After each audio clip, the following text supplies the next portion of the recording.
地球の皆さんこんにちは。ナイトレーダーの顔面偏差値高すぎ。どうも、月君と申します。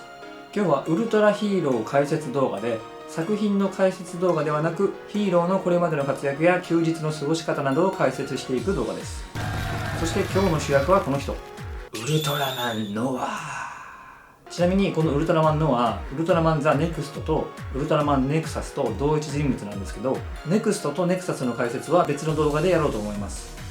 この動画を最後まで見てチャンネル登録、高評価をしてくれたらノアの神のご加護を受けられることでしょう。はい、ウルトラマンノアはノアの状態であれば三大チートラマンに数えられるほどのとんでもない強さで、そのノアが新止めの戦いとかでエネルギーを消耗したりするとネクストやネクサスといった姿になります。人間でいうと夜勤明けとか鬼連勤の後って疲れて人相が変わるじゃないですか。あれみたいなもんだと思ってください。ノアの初登場時の年齢は35万歳で、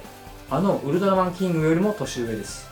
大昔から全宇宙の平和を守り続ける伝説の存在としていろんな宇宙で存在を認知されているみたいで、宇宙規模の超有名人らしいです。ノアがインスタとか YouTube のアカウント開設したらとんでもない数のいいねがつきそうですね。見た目はギンギラギンでド派手かつ神秘的で、伝説の存在と言われるにふさわしい神々しい見た目をしています。出身とか詳しいことは一切不明で、全くと言っていいほど喋りもしないので不明なことだらけです。生物かどうかすら不明といった設定もあることで相当な秘密主義者ですよね。必殺技は基本技的なライトニングノアとか、ダークザギを宇宙まで吹っ飛ばした1兆度の炎をまとったパンチ、ノアインフェルノとか他にもいっぱいあって、映像作品で使用していない名前しか判明していない技もたくさんあります。その中でもノア三大究極技というのがあります。ノア・ザ・ファイナルは後で解説するダークザギとの最初の戦いで使った技で、敵を次元の狭間に封印するという技で使うとエネルギーをめちゃめちゃ消耗します。ディメンションノアはマルチバースを自在に移動することができます。ウルトラマンゼロとウルトラマン X もこの技の力を授かってますね。ウルティメイトノアは名前以外は不明ですけど、どうやら攻撃技らしいです。さぞかしとんでもない威力なんでしょうね。ここからは現在までに判明しているウルトラマンノアの活躍を時系列順に解説していきます。2万年以上前にある宇宙の星がスペースビーストの襲撃によって滅亡しかけていました。そこにウルトラマンノアが現れて、その星の住人たちと協力してスペースビーストを殲滅するんですけど、エネルギーのほとんどを使い果たしてしまったので疲れてノア一旦ここで寝ます。ノアをここまで疲弊させたスペースビーストたちってとんでもない数がいたのか、それともとてつもなく強いやつがいたのか、もしくはその両方だったのか、いずれにしてもとても恐ろしい存在ですね。そしてノアが寝てる間にこの星の住人たち、後のネクサスに出てくる来訪者たちなんですけど、その来訪者たちが星を救ってくれたノアに浸水しきっていますから、ノアが寝てしまった後にノアロスになってしまいます。ノアーって完全に依存症になってしまっていたのか、ノアをモチーフとした腎臓の巨人ウルティノイドザギを作り出してしまいます。あのザギを作り出してしまうなんて来訪者たちの科学力すごいですよね。そして殲滅したはずのスペースビーストたちが復活してまた襲われるんですけど、しばらくはザギがそれを何とかしてくれていてスムーズにことが進んでいたんですけど、やっぱりとてつもない技術で作られているからかザギが自我を持ってしまうんですよね。自我を持つだけなら別にいいんですけど、自分がノアの模造品であることに気づいて暴走してノアをぶっ倒してやるということで、スペースビーストたちを従えて暗黒破壊神ダークザギとなってしまいます。気持ちはわかりますけど、朝倉陸を見習ってほしいですね。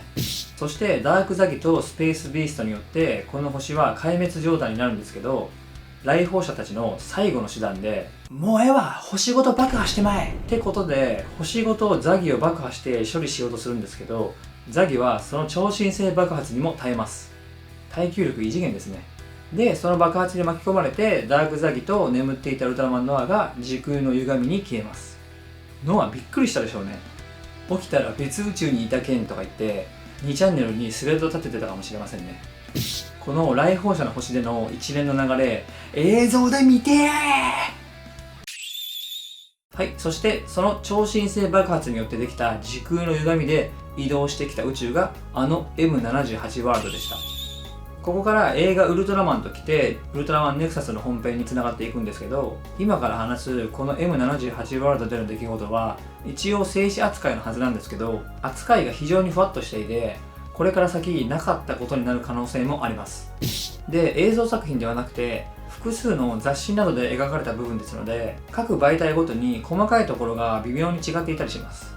ですので、大まかに大体の流れを説明しますと、M78 ワールドに来たウルトラマンノアは、初代ウルトラマンやセブンやゾフィーと共闘して、ダークザディ with 怪獣軍団と戦います。ここで三大究極技の一つ、ノア・ザ・ファイナルを使って、ダークザギを時空の狭間に封印します。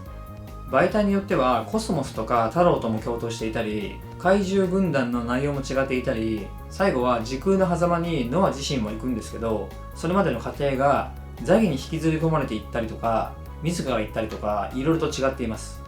だからまあ、ザギとノアが M78 ワールドに来て、M78 ワールドのウルトラマンと共闘して、ザギと一緒にまた違う次元に行ったということだけ覚えておけばいいと思います。まあ、どんな展開であれ言えることは、映像で見てー。そして次に飛んだのがあの映画のウルトラマンとネクサス本編の舞台となった宇宙です。ザギはノアとの戦いで体を失ってほとんど死にかけている状態で地球に向かいます。ノアもかなりの力を使ってしまっていて、ウルトラマンザ・ネクストの姿になります。そしてこの地球の西暦でいう2004年にスペースビーストのザ・ワンを追って地球に来て、ネクストの姿で頑張って倒すんですけど、疲れて再び寝ます。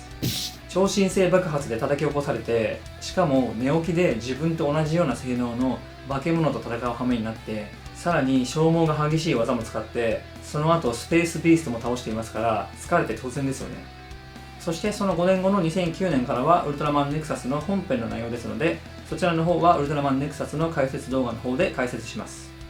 で、ネクサスの本編から3年後の2012年に新たな闇の巨人ダーク・ルシフェルと戦います。いや、それも映像で見その後というか、まあ正確には時系列はわからないんですけど、ベリアル銀河帝国でウルトラマンベリアルと戦っていたウルトラマンゼロの前に精神体みたいな感じでめちゃくちゃでかい姿で現れてウルティメイト・イージスを授けます。ちなみにこの戦いの舞台となっていた宇宙がアナザースペースという宇宙なんですけど、ノアが助けてくれたことやノアの石像みたいなものを祀っている星があったことも含めて、大放射がいた宇宙は実はアナザースペースでしたなんて展開だったら熱いなと個人的には思いました。まあ M78 ワールドにも形は違っていましたけど、ノアの神の石像みたいなのがありましたんで、きっといろんな宇宙に石像があるんでしょうね。